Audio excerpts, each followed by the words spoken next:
Obadiah's vision. The vision of Obadiah. This is what the sovereign Lord says about Edom. We have heard a message from the Lord. An envoy was sent to the nations to say, "Rise, let us go against it for battle. See, I will make you small among the nations. You will be utterly despised. The pride of your heart has deceived you, you who live in the clefts of the rocks. And make your home on the heights, you who say to yourself, 'Who can bring me down to the ground?' Though you soar like the eagle, and make your nest among the stars. From there I will bring you down, declares the Lord. If thieves came to you, if robbers in the night, oh, what a disaster awaits you. Would they not steal only as much as they wanted? If grape pickers came to you, would they not leave a few grapes? But how Esau will be ransacked, his hidden treasures pillaged. All your allies will force you to the border. Your friends will deceive and overpower you. Those who eat your bread will set a trap for you, but you will not detect it. In that day, declares the Lord, will I not destroy the wise men of Edom, those of understanding in the mountains of Esau? Your warriors, Taman, will be terrified, and everyone in Esau's mountains will be cut down in the slaughter. Because of the violence against your brother Jacob, you will be covered with shame. You will be destroyed forever. On the day you stood aloof, while strangers carried off his wealth, and foreigners entered his gates, and cast lots for Jerusalem. You were like one of them.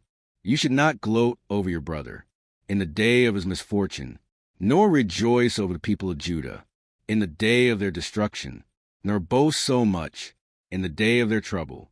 You should not march through the gates of my people in the day of their disaster, nor gloat over them in their calamity in the day of their disaster, nor seize their wealth in the day of their disaster.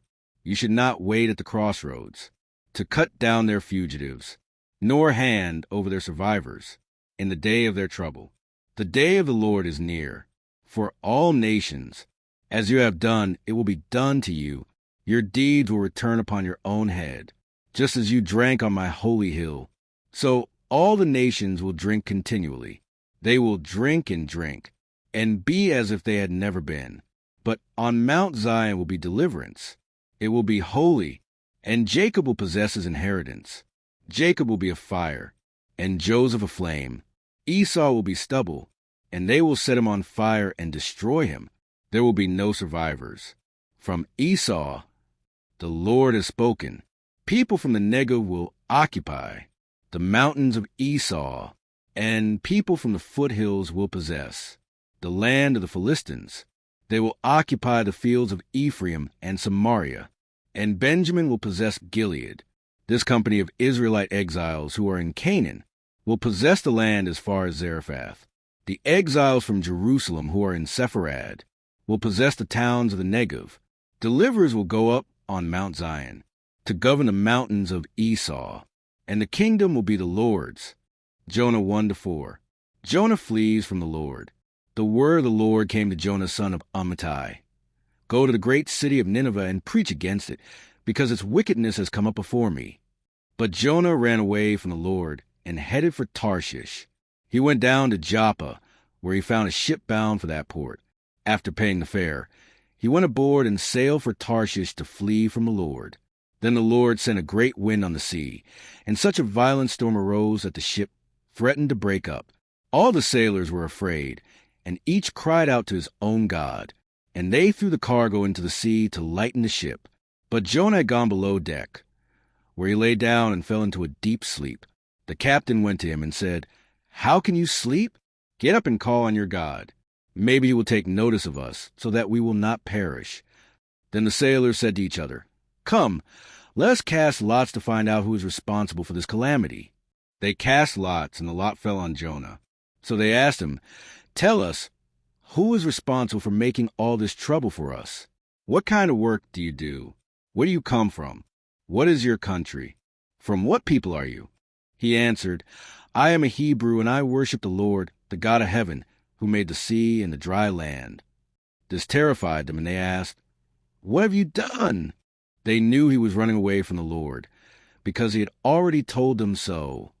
The sea was getting rougher and rougher.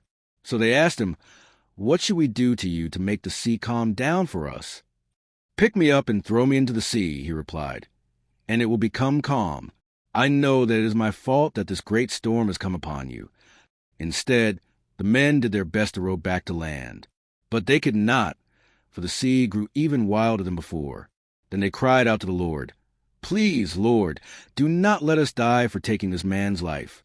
Do not hold us accountable for killing an innocent man, for you, Lord, have done as you pleased." Then they took Jonah and threw him overboard, and the raging sea grew calm. At this the men greatly feared the Lord, and they offered a sacrifice to the Lord and made vows to him. Jonah's prayer. Now the Lord provided a huge fish to swallow Jonah, and Jonah was in the belly of the fish 3 days and 3 nights. From inside the fish Jonah prayed to the Lord his God. He said, "In my distress I called to the Lord, and he answered me. From deep in the realm of the dead I called for help, and you listened to my cry. You hurled me into the depths, into the very heart of the seas, and the currents swirled about me. All your waves and breakers swept over me. I said, I have been banished from your sight, yet I will look again toward your holy temple. The engulfing waters threatened me. The deep surrounded me. Seaweed was wrapped around my head. To the roots of the mountains I sank down. The earth beneath barred me in forever. But you, Lord my God, brought my life up from the pit. When my life was ebbing away, I remembered you, Lord, and my prayer rose to you, to your holy temple. Those who cling to worthless idols turn away from God's love for them. But I, with shouts of grateful praise, will sacrifice to you. What I have vowed I will make good. I will say, salvation comes from the Lord. And the Lord commanded the fish, and it vomited Jonah onto dry land. Jonah goes to Nineveh.